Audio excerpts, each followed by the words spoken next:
ఉన్న బంగారాన్ని విడిపించి ఆ రోజు ఆన్లైన్ రేటుకే మేము కొంటాం. Sharma gold company.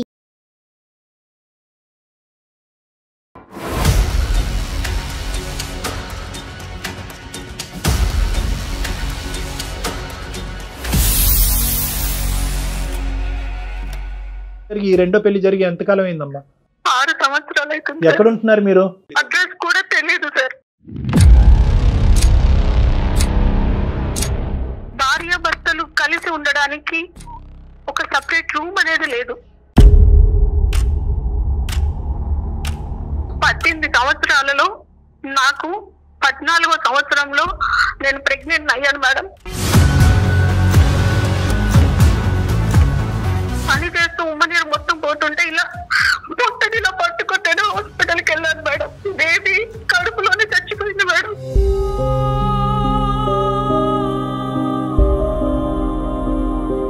కనీసం మా బిడ్డను కూడా చూసుకోలేదు నేను. ఆ బేబీ చనిపోయి పడితే నేను కోమాలోకి వెళ్ళిపోయాను.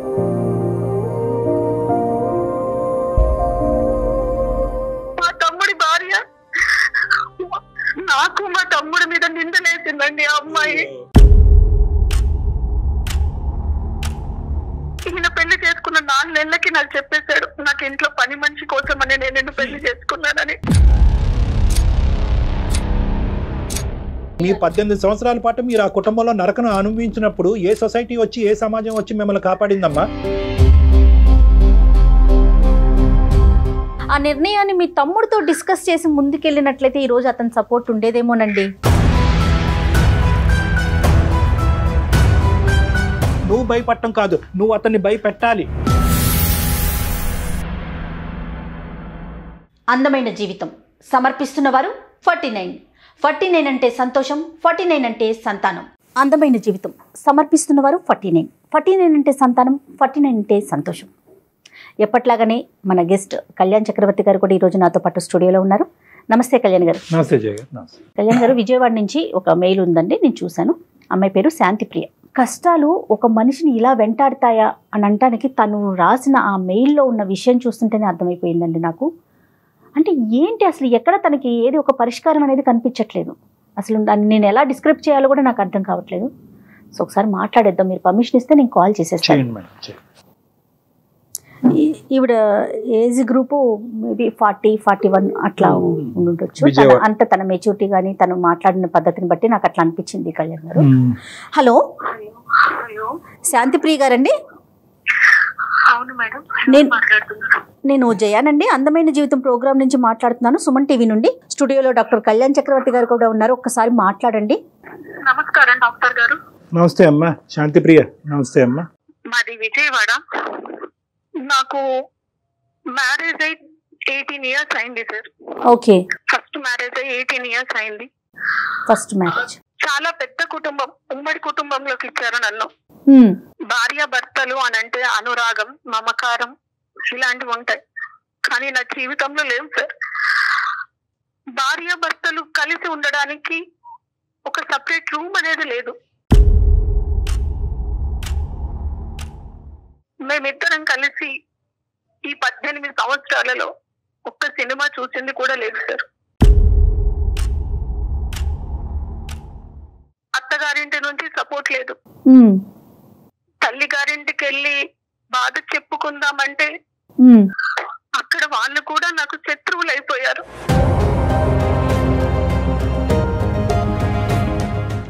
అసలు మీ వారు ఏం చేస్తుంటారండి? మా వారు రియల్ ఎస్టేట్ లో చేస్తుంటారు, బాగానే సంపాదించారు, కోట్ల ఆస్తి, ఆడపడుచులు మరిది కూడా ఉన్నారు. ఆస్తిపాస్తులు, పెద్ద కుటుంబం అన్నారు, ఉమ్మడి కుటుంబం అన్నారు. ఎక్కడ సమస్య వచ్చింది? సమస్య ఎక్కడి నుంచి వచ్చిందంటే, నేను ఒక మంచి చీర కట్టుకొని మంచిగా రెడీ అయినా మా మరిది మా వారితో అనేవారు, చూడు ఎలా రెడీ అయింది, ఎవరి కోసం రెడీ అయింది అడుగు. ఆయనలో లేని అనుమానాన్ని రేకెత్తించడం. కలిసి మాట్లాడుకునే టైం ఉండదు మేడం. తన నుంచి సాయంత్రం వరకు చాకిరీ చేయడమే, వండి పెట్టడం. అంటే మాకంటూ ఒక ప్రైవసీ లేదు, ఒక రూమ్ లో కూర్చొని మాట్లాడుకునేది లేదు. 18 సంవత్సరాలలో నాకు 14వ సంవత్సరంలో నేను ప్రెగ్నెంట్ అయ్యాను మేడం. 14 సంవత్సరాలకి నేను ప్రెగ్నెంట్ అయితే నన్ను ఎలా చూసుకోవాలి మేడం ఆయన? 14 years ఆఫ్టర్ మ్యారేజ్ అంటే మనిషిలా కూడా చూసేవాళ్ళు కాదు. ఆ ప్రెగ్నెన్సీలో నాకు షుగర్ కూడా అటాక్ అయింది. ఓకే. నన్ను తీసుకొని హాస్పిటల్ కి వెళ్లే వాళ్ళు కూడా కాదు. అంత పెద్ద ఉమ్మడి కుటుంబంలో నాకంటూ నా కష్టాన్ని చెప్పుకోవడానికి ఒక్కరంటే ఒక్కరు కూడా ఉండేవాళ్ళు. అంటే శాంతి గారు అటువైపు నుంచి ఉన్న రీజన్స్ ఏమై ఉండొచ్చు? ఒక అన్నయ్య, ఒక అక్క, తమ్ముడు కూడా ఉన్నాడు. ఓకే. అన్నయ్యకు తన భార్య లోకం, తను ఏం చెబితే అది. ఓకే. నాకు సపోర్ట్ గా మా తమ్ముడు ఒక్కరు నిలబడ్డాడండి. నేను ఇంకో 2 రోజుల్లో బేబీకి డెలివరీ అన్నప్పుడు నాకు పని చేస్తూ ఉమ్మనీరు మొత్తం పోతుంటే ఇలా పొట్టని ఇలా పట్టుకుంటేనే హాస్పిటల్కి వెళ్ళాను మేడం.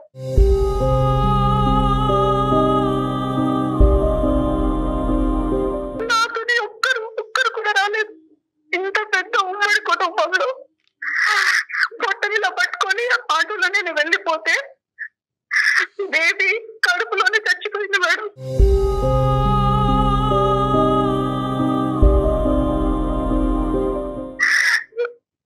నాతో ఎవరు లేరు, కనీసం మా బిడ్డను కూడా చూసుకోలేదు. నేను ఆ బేబీ చనిపోయి పడితే నేను కోమాలోకి వెళ్ళిపోయాను. స్పృహలోకి వచ్చాక అడిగితే బేబీ కడుపులోనే చనిపోయింది అని అన్నారు. నా బిడ్డని నేను చివరి చూపు కూడా చూసుకొని దురదృష్టవంతురాంది.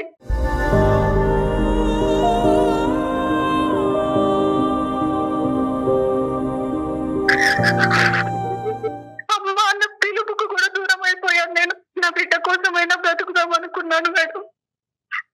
నాకు ఆ దృష్టం కూడా లేకుండా చేశాడా దేవుడు.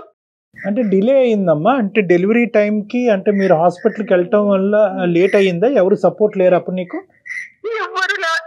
కొద్దిగా ఎవరైనా తొందరగా స్పందించి మీరు కొద్దిగా ముందుగానే హాస్పిటల్కి వెళ్ళి ఉంటే బిడ్డ బతుకుండేదా? అవునండి, బిడ్డ బ్రతికేది. ఆ ఉమ్మ నీరు మింగేసి బిడ్డ చనిపోయింది కడుపులో.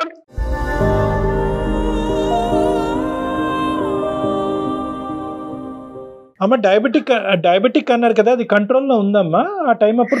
షుగర్ కి సంబంధించినటువంటి ట్రీట్మెంట్ అన్నదా సవ్యంగా జరిగిందా?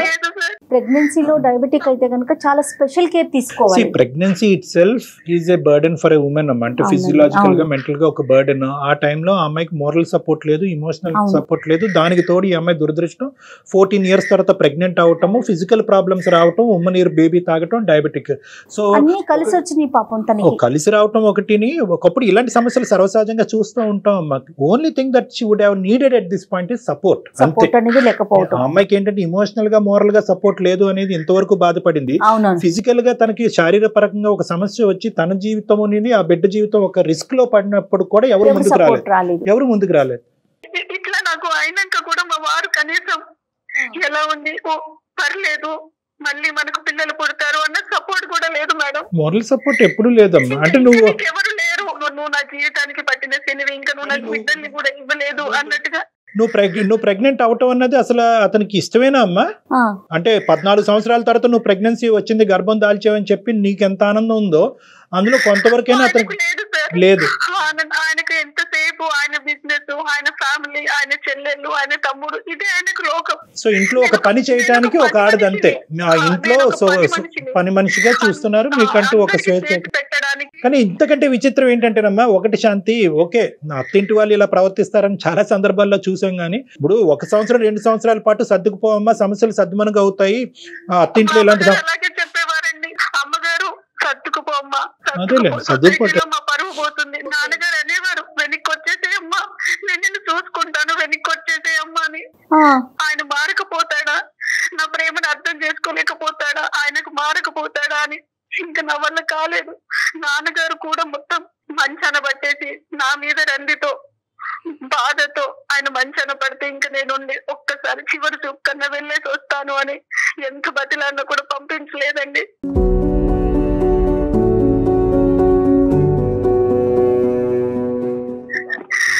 తర్వాత తమ్ముడు తీసుకొచ్చిన తర్వాత నాన్నను చూసిన తర్వాత నాన్నగారు కాలం చేసేశారు.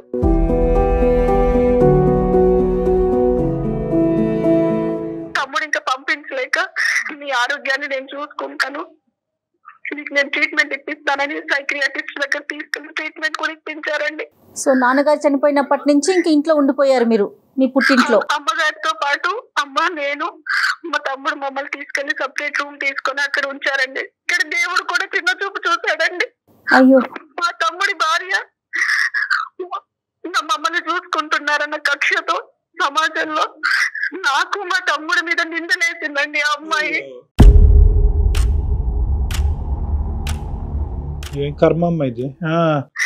నా మీద మా తమ్ముడి మీద నిందలేస్తే ఆ విషయం కూడా నాకు తెలియలేదండి. ఈ మధ్యలో అమ్మగారు కూడా కాలం చేసేసారు. మా ఇంటి ఓనర్ వచ్చి, ఇలా మీ తమ్ముడు రావద్దమ్మా, ఇలా మీకేదో జరుగుతుందంట అంటే నేను ఏమైపోవాలండి?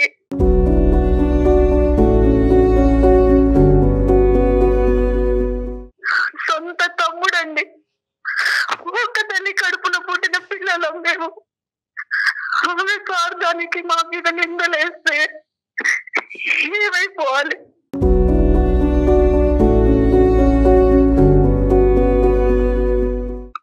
అమ్మ ఉన్న ఇంట్లో నేను 1.5 years ఉన్నాను సార్. డాక్టర్ గారు చెప్పమ్మా. రాత్రి పూట నిద్ర పట్టక మధ్యలో వాష్రూమ్ కి లేవాల్సి వస్తుంది, భయం వేస్తుందని 2 స్లీపింగ్ టాబ్లెట్స్ మింగి పడుకునే పద్ధతి సార్ నేను.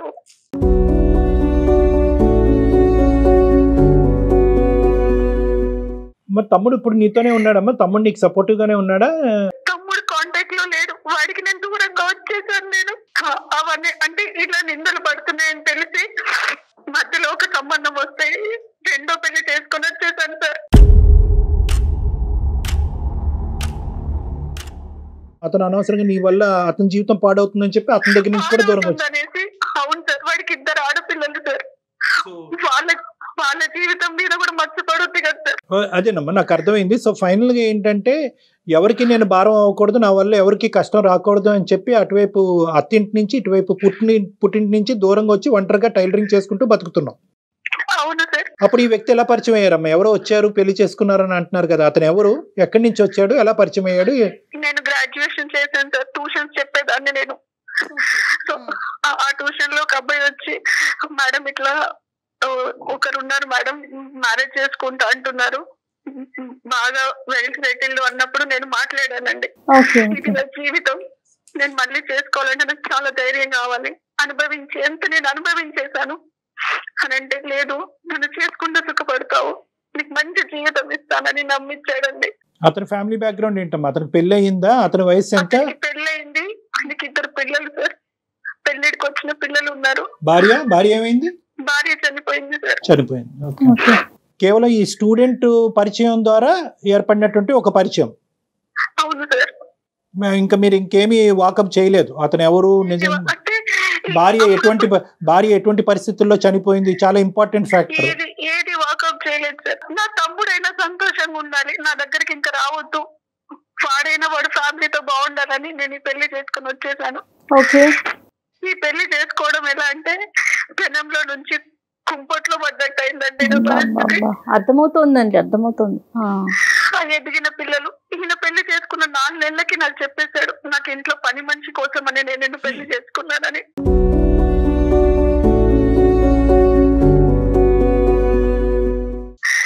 నా ఎదిగిన పిల్లలకు చూసి పెట్టడానికి, వంట చేసి పెట్టడానికి అన్నట్టుగా. అక్కడి పరిస్థితి కంటే ఇక్కడ ఇంకా దారుణం సార్. పంజరంలో చిలకలాగా ఇంకా దాన్ని మాటలతోని పొడవడం. ఒక్క నిమిషం శాంతి, నువ్వు ఇప్పుడు వరకు వేరే వాళ్ళు లేదంటే నీ దురదృష్టం వల్ల ఒక అడుగు, ఇప్పుడు నీ చేతులారా ఇంకో అడుగు వేసి ఇంకా భయానకమైనటువంటి పరిస్థితిలో నువ్వు తీసుకెళ్ళి. డైవర్స్ అయిందమ్మా? ఫస్ట్ మ్యారేజ్ డైవర్స్ అయిందా? అయ్యింది సార్. ఫస్ట్ మ్యారేజ్ డైవర్స్ అయింది. ఇది ఇంకా నరక కూపం అండి. ఎదిగిన పిల్లలు ఉన్న వాళ్ళని పెళ్లి చేసుకోకూడదని అనిపించిందండి. ఆ పిల్లలు కూడా సూటిపోటి మాటలు అనడం, అక్కడే ఉండాలి, ఎవరితో మాట్లాడొద్దు, మాట్లాడితే ఆ రోజు ఇంకా నాకు ఒక విధమైన నరకాన్ని చూపిస్తారు. అమ్మా పెద్దల సమక్షంలో జరిగిందా? అతని వైపు ఎవరన్నా పెద్దవాళ్ళు అది ఉన్నారమ్మా? అమ్మ మీ హస్బెండ్ సైడ్? సెకండ్ లేదు సార్, గుళ్ళో జరిగింది. నా వైపు నుంచి నేను ఎవరిని పిలవలేదు సార్. అతని సైడ్ నుంచి అమ్మా? అతని సైడ్ నుంచి అతని పిల్లలు ఉంటాడండి. అంతే అంతే. అంటే ఏదో తొందరలో కదమ్మా, ఏదో కారణం ఉంటది, ఎందుకు చేసుకున్నావు? తమ్ముడు అన్న తన ఫ్యామిలీతో బాగుంటాడు, ఇద్దరు ఆడపిల్లల జీవితాలు బాగుంటాయని.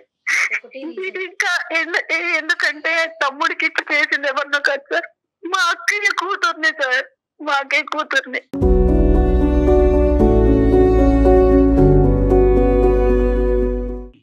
అంటే నేను తనకి పిన్నిని సార్, ఆ అమ్మాయి మా మీద అలా నిందలేసింది, ఇంకెవరున్నారని అనుకోవాలి సార్. కాదమ్మా, ఒక నిందలేసే మనస్తత్వం ఉండేటటువంటి వాళ్ళు ఇప్పుడు నువ్వు పెళ్లి చేసుకున్న తర్వాత కూడా నిందలేస్తారు. చుట్టుపక్కల వాళ్ళు కూడా నమ్మారు కదా సార్. డైరెక్ట్ మా ఓనర్ వచ్చి, అమ్మాయి నీ తమ్ముడు మీ ఇంటికి రావద్దు, మీ మధ్యలో ఏదో ఉందంట అంటే చచ్చిపోవాలనిపించింది సార్.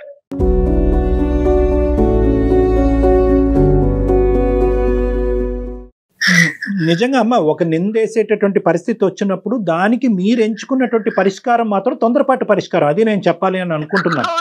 నిందేసేటటువంటి ఎవరో నిందేయలేదు, సొంత మీ అక్క కూతురే, అంటే మీ కుటుంబ సభ్యుల్లోనే ఒక నిందేసినప్పుడు, అంటే మీ కుటుంబం గురించి బాగా తెలిసి చూసినటువంటి ఒక వ్యక్తే ఇలా నిందేసినప్పుడు వాళ్ళ యొక్క ఇంగితం ఏంటి, వాళ్ళ యొక్క ఆలోచన శైలి ఏంటి అన్నది మనకు అర్థం అవుతుంది.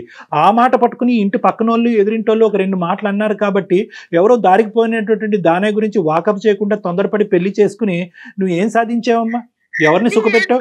నీ బ్రదర్ని సుఖపెడదాం అనేటటువంటి ఒకే ఒక ఉద్దేశంతో, అతని మీద నిందపడకూడదు, అతని కాపురం చెడిపోకూడదు అనే ఒక ఉద్దేశంతో చేసుకున్నటువంటి ఈ పెళ్లి నీ బ్రదర్కి భారం అయిందా, భారం తగ్గిందా?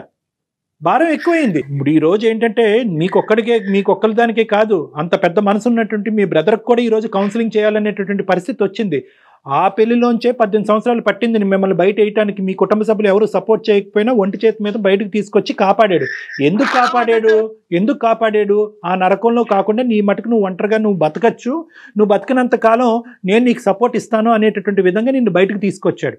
బయటకు తీసుకొచ్చిన తర్వాత ఏం చేశాడు అతను వెనకాతలు ఎవరు ఏమో వాళ్ళ భార్య ఇంకోటి అనుకుంటుందా, ఎవరో ఏమనుకుంటున్నారా అనేటటువంటి పట్టింపు అతనికి లేదు. నువ్వు పట్టించుకోవటం మొదలుపెట్టావు. ఇదేంట్రా తమ్ముడు, నీ జీవితం నాశనం అయిపోతుంది, నేను ఇంకో పెళ్లి చేసుకుంటానని చెప్పి ఈ రోజు ఇంకా భయంకరమైనటువంటి చిక్కుముడి మీ బ్రదర్ కూడా తయారు చేసినటువంటి పరిస్థితి అయింది. ఇంట్లో నుంచి అడుగు బయట పెడితే కాకులాగా పొడుచుకు తిన్నారు సార్. ఇప్పుడు నువ్వు చెప్పేటటువంటి మాటలు Shanti, that is the reality of the society. ఇప్పుడు సొసైటీ బట్టి నేను బతకాలి అని అనుకుంటే కనుక నువ్వు బ్రతకలేవు. సొసైటీ ఇలా అనుకుంటుంది, అలా అనుకుంటుంది, వాళ్ళ నోర్లు ఇలా మూయించాలి, వీళ్ళ నోర్లు ఇలా మూయించాలి అనేటటువంటి పద్ధతిలో మీరు ముందుకెళ్తే వీళ్ళు నోర్లు మూయించేటటువంటి పనిలో మీరేంటంటే తప్పు మీద తప్పు చేసుకుంటూ పోతూ ఇంకా ఊబిలో కూరిపోతారు. ఇప్పుడు మీ పరిస్థితి అలాగే అయింది. 18 సంవత్సరాల పాటు మీరు ఆ కుటుంబంలో నరకను అనుభవించినప్పుడు ఏ సొసైటీ వచ్చి, ఏ సమాజం వచ్చి మిమ్మల్ని కాపాడిందమ్మా? మీ సొంత రాలేదు, మీ సొంత తల్లిదండ్రులే రాలేదు, మీ కుటుంబ సభ్యులే రాలేదు. మనసున్న మహారాజు లాగా మీ తమ్ముడు ఒక్కడు కాపాడకపోతే కనుక మీరు ఈ రోజు ఆ ఇంట్లోనే అక్కడే చనిపోయి ఉండేవారేమో మీరు. కానీ నా జీవితంలో సంతోషం అనేది వస్తుంది అని మా తమ్ముడు నాకు చాలా ధైర్యం ఇచ్చారు సార్. ఇప్పుడు ఆ తమ్ముడు తను కూడా నేను మాట్లాడట్లేదు.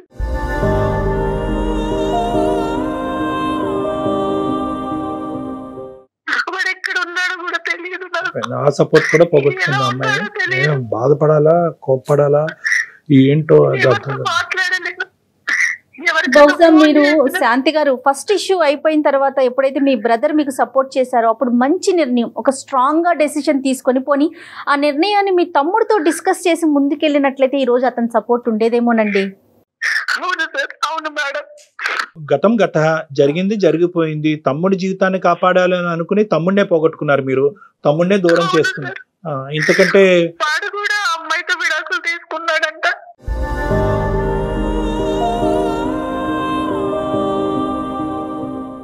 అయిపోయింది అక్కడ కూడా అయిపోయింది. మీరు పెళ్లి చేసుకున్నా అమ్మాయి విడాకులు ఇచ్చుండేది, పెళ్లి చేసుకోకపోయినా అమ్మాయి విడాకులు ఇచ్చుండేది. ఎందుకంటే ఆ అమ్మాయి మైండ్ ఆల్రెడీ పొల్యూట్ అయిపోయింది కాబట్టి. అలాంటి అమ్మాయి మనసులోంచి ఈ భావాన్ని తీసేయటం గురించి మీరు ఒక పెద్ద తప్పు చేశారు. అది ఇక్కడ అన్నిటికంటే బాధ కలిగింది. అంటే తన పెళ్ళే పరిష్కారం అనుకున్నారు శాంతి గారు. కాదమ్మా, ఇప్పుడున్న పరిస్థితుల్లో ఇంకో నరకంలోకి వచ్చావు. మళ్ళీ ఇక్కడ నువ్వు ఇంకో పనమ్మాయి లాగే ట్రీట్ చేసేటటువంటి ఇంకో కుటుంబం. అక్కడైతే కనుక అట్లీస్ట్ ఉమ్మడి కుటుంబం, ఒకరితో కాకపోతే ఒకరితో చెప్పుకునే దిక్కు మొక్కు ఉండేది. ఇక్కడ ఎవరూ లేరు, అంతా ఒక సైన్యం లాగా ఇటువైపు పిల్లలు, భర్త అందరు కలిపి నిన్ను చంపుకు తింటున్నారు. ఏంటమ్మా పరిస్థితి? ఏంటి పరిస్థితి? ఎన్ని రోజులు అయింది పెళ్లి చేసుకుని? పెళ్లి జరిగి ఈ రెండో పెళ్లి జరిగి ఎంతకాలం అయిందమ్మా? 6 సంవత్సరాలు అవుతుంది. ఎక్కడ ఉంటున్నారు మీరు? కరెక్ట్ గా అడ్రస్ కూడా తెలియదు. సూర్యాపేట నుంచి ఎక్కడో లోపలికి. ఏంటమ్మా? సూర్యాపేట నుంచి చాలా లోపలికి రావాలి సార్. నువ్వు ఎక్కడున్నావు కూడా నీకు తెలియదమ్మా? కూడా తెలియదు సార్.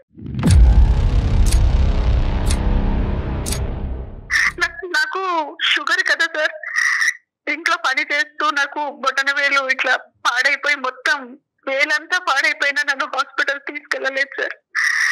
నువ్వే ఒక దండగా అంటే నీకు ఇంకా ట్రీట్మెంట్ కూడా అంటాడు ఆయన.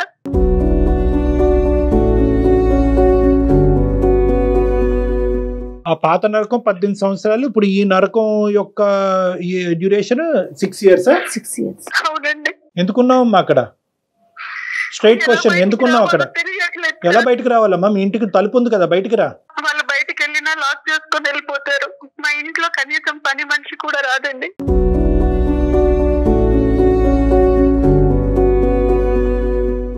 అది కదమ్మా, ఎప్పుడైనా ఇంటికి వచ్చినా నేను మాట్లాడకూడదు వాళ్ళతో. ఇప్పుడు అర్థమైంది కదా ఆ ఇంట్లో ఇంకో స్త్రీ ఎలా చనిపోయింది అన్నది.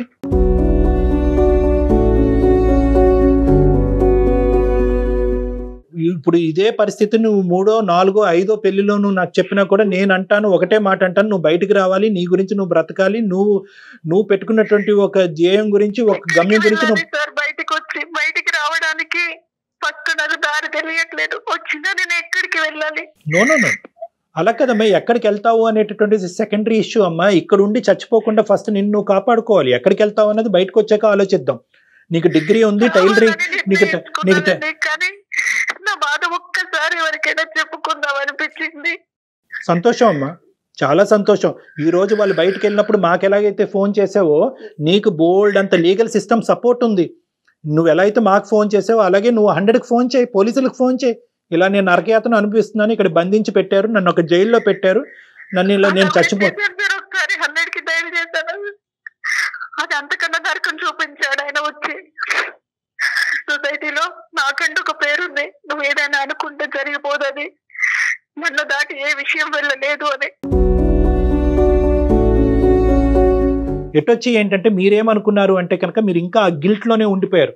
అరే తొందరపడి పెళ్లి చేసుకున్నాను, రెండో పెళ్లి, మొదటి పెళ్లిలో బ్రదర్ వచ్చి కాపాడాడు, ఈ పెళ్లిలోంచి కూడా ఇంకోళ్ళు ఎవరో వచ్చి కాపాడతారని మీరు వెయిట్ చేస్తున్నారేమో, ఎవరు రారు. ఇది మీకు మీరుగా తీసుకోవాల్సినటువంటి నిర్ణయం. మీరు గట్టిగా అనుకుంటే కనుక ఎల్లకాలం అలా బందికానాలాగా వాళ్ళు ఉంచేటటువంటి అవకాశం లేదు. మీరు ఒక అవకాశం చూసుకుని స్ట్రైట్ అవే బయటకు రండి. ఫస్ట్ ఆఫ్ ఆల్ ఏంటంటేనమ్మా, మీరు ఎక్కడ ఏ తలుపు ఏ డోర్ నాక్ చేసి హెల్ప్ తీసుకోవాలనేటువంటి ఫస్ట్ మీకు అర్థం అవ్వాలి. ఇంకా ప్రపంచం అంత గుడ్డిబారిపోలేదమ్మా, ఇంకా సమాజంలో లా ఉంది, మీకు హెల్ప్ చేసేటటువంటి NGO ఆర్గనైజేషన్స్ ఉన్నాయి, సామాజిక పరమైనటువంటి సోషల్ ఆర్గనైజేషన్స్ ఉన్నాయి, స్త్రీలకు సపోర్టివ్గా లీగల్ సిస్టమ్ ఉంది. అటువంటి తలుపులు తట్టడం అనేటటువంటిది మీరు ఒక ఆలోచన కింద పెట్టుకోవాలి. మీరు ఇంకా సెంటిమెంట్స్లోని గిల్ట్లోనే ఉండిపోతున్నారు. పెళ్ళి అయ్యింది, పిల్లలు ఉన్నారు, రెండో పెళ్ళి, తప్పు విధంగా వచ్చి నేను పెళ్లి చేసుకున్నాను కాబట్టి ఈ రోజు కాకపోతే రేపైనా కూడా ఇక్కడ మారిపోతారు, నన్ను పని మనిషిలా చూడకుండా ఒక మనిషిలా చూస్తారు అనేటటువంటి ఒక హోప్తో, ఒక పనికిరాని హోప్తో ఎక్కడైతే కూరుకుపోతున్నారో అక్కడే ఇంకా కూరుకుపోతున్నారు. ఇది మీరు ఇందులోంచి అంటే 6 సంవత్సరాలు అయిపోయింది, మళ్ళీ ఇందులో 6 సంవత్సరాలు అయిపోయింది. ఇప్పుడు ఏమనుకుంటారంటే అరే ఆల్రెడీ 6 years అయింది కదా, ఇంకెక్కడికి వెళ్తానులే, ఇంకా అంతా అయిపోయింది, తమ్ముడు లేడు, ఎవరు లేరు, ఇక్కడే చచ్చిపోతానని అనుకుంటున్నారు. అది కరెక్ట్ కాదు. మీ గురించి మీరు బ్రతకాలి, ఒక స్వేచ్ఛాయుతమైనటువంటి జీవితాన్ని మీరు బతకాలి. మీ జీవితం మీద మీకు నమ్మకం రావాలి. నాకు ఇంకో భయం కూడా ఉంది డాక్టర్ గారు, బయటికి వచ్చాక ఈయన నన్ను బతకనిస్తాడా, ఈయన గురించి నేను చెడుగా చెప్తే అమ్మా నువ్వు ఎలాగైతే భయపడుతున్నాడో ఆ మనిషిలో కూడా ఒక భయం అన్నది ఉంటుంది. ఆ మనిషిలో భయం పుట్టించాలి మీరు, ఆ మనిషిలో భయం పుట్టించాలి. మీరు నొక్కవలసినటువంటి బటన్ నొక్కట్లేదు కాబట్టి అతను ఇలా పబ్బాన్ని గడుపుతున్నాడు. ఒక స్త్రీ ఎలాగైతే కనుక ఇతను బాధ తట్టుకోలేక చచ్చిపోయిందో, నువ్వు కూడా అలా బాధ తట్టుకోలేక ఇలా క్షీణించబడి అలా చచ్చిపోతావు అనేటటువంటి వెయిటింగ్ గేమ్ అతను ఆడుతున్నాడు. అప్పుడు ఇంకో కొత్త పని మనిషి ఆ ఇంట్లోకి వస్తుంది అనేటటువంటి ఆలోచనతో అతను ఉన్నాడు. ఒక స్వార్థపూరితమైనటువంటి మనిషిలో నువ్వు భయపడటం కాదు, నువ్వు అతన్ని భయపెట్టాలి. ఒక పోరాట పట్టణంతో ముందుకెళ్తేనే ఇలాంటి వాళ్ళకి బుద్ధి వస్తుందమ్మా. వదిలేస్తే మళ్ళీ ఇంకొక వ్యక్తి అదే ఇప్పుడు డాక్టర్ గారు చెప్పినట్లు అదే ప్లేస్ లో ఉంటారు కదా. అతను ఒకటే కాదమ్మా, అతన్ని చూస్తూ ఇదే జీవన విధాన శైలి అని చెప్పి రాంగ్ ఎగ్జాంపుల్ గా తీసుకునేటటువంటి 2 పిల్లలు ఉన్నారు. వాళ్ళు ఎంత భయంకరమైనటువంటి రాక్షసుల కింద మారుతారో, ఎటువంటి కుటుంబాలని వాళ్ళు రేపొద్దున పెద్ద నాశనం చేస్తారో అనేటటువంటి సమస్య కూడా ఇక్కడ ఉంది. ఇంకొక 100 జీవితాలు నాశనం అవ్వకముందే నువ్వు కథం తొక్కాలమ్మా. ఎంతమ్మా 2 నిమిషాలు ఇప్పుడు ఈ ఫోన్ పెట్టే కానీ 100కి ఫోన్ చేయి, లేదంటే మమ్మల్ని చేయమంటే మేము చేస్తాం. మీ లొకేషన్, వాట్సాప్ లొకేషన్ మాకు షేర్ చేయండి, మీరు ఎక్కడున్నారో మాకు చెప్పండి, మేము పోలీసులకు అక్కడ పంపిస్తాం. మేము నేను ఫస్ట్ నువ్వు అందులోంచి బయటపడు, విడుదలవు. అలాగే డాక్టర్ గారు. దేవుడు ఇచ్చినటువంటి ఈ జీవితాన్ని కాపాడుకో. నీ కాళ్ళ మీద నువ్వు నిలబడి నువ్వు బయటకు వెళ్ళి సమాజం ఏ లెక్కేస్తుంది అనేది తీసి పక్కన పెట్టేసే. తప్పకుండా డాక్టర్ గారు. ఓకే, తప్పకుండా. All the best. Thank you. Good luck Shanti. Right Shanti garu, thank you అండి. థ్యాంక్స్ అమ్మా. Thank you. Thank you doctor garu. Thank you అమ్మా, all the best. God bless. ఎందుకంటే భయంకరమైంది ఏమైనా ఉందమ్మా? ఏం కళ్యాణ్ గారు, అసలు ఎటుపోతుంది సమాజం? ఎలాంటి ఆలోచనలు బాబా, చిచ్చి చిచ్చి. సమాజం మాట్లాడుకోవటానికి సిగ్గు అనిపిస్తుంది. సమాజం కంటే చూసారమ్మా, ఇక్కడ ఏంటంటే నిజంగా హెల్ప్లెస్నెస్ అనేటటువంటి దానికి ఇది ఒక పర్ఫెక్ట్ ఎగ్జాంపుల్ అన్నమాట. ఇప్పుడు అమ్మాయి ఏంటంటే కనుక మెయిన్ గా బయటికి 2 కారణాల వల్ల బయటపడలేకపోతున్నామ్మా. ఏంటంటే నేను ఆల్రెడీ ఇది 2వ పెళ్లి. ఇది నేను నా చేతులారా తప్పుగా దిగినటువంటి పెళ్లి. అదేదో అందుకే చొట్టు పొయ్యి మించి కుంపట్లో పడినట్టు. సో ఇది ఏంటంటే కష్టం వచ్చినా నష్టం వచ్చినా ఈ నరకాన్ని నేను భరిస్తూ ఈ శ్రేయస్ జీవితం అంతా కూడా ఈ నరకంలోనే గడిపేయాలనేటటువంటి ఒక ఫాల్స్ ఐడియాలో చాలా మంది స్త్రీలు ఉంటారు. అవునండి, ఒక తప్పు జరిగినప్పుడు రెండోది కూడా జరిగితే దాంట్లోనే ఆగిపోతారు. అది నెంబర్ 1. నెంబర్ 2 ఏంటంటే ఇక్కడే ఇంత నరకం చూపెట్టాడు, గడప దాటితే ఏం చేస్తాడు అనేటటువంటి 2వ భయం. వాడు ఏం చేయలేడు. వాడి ఇంట్లో పులి బయట పిల్లి, బయటకి ఏమీ చేయలేడు.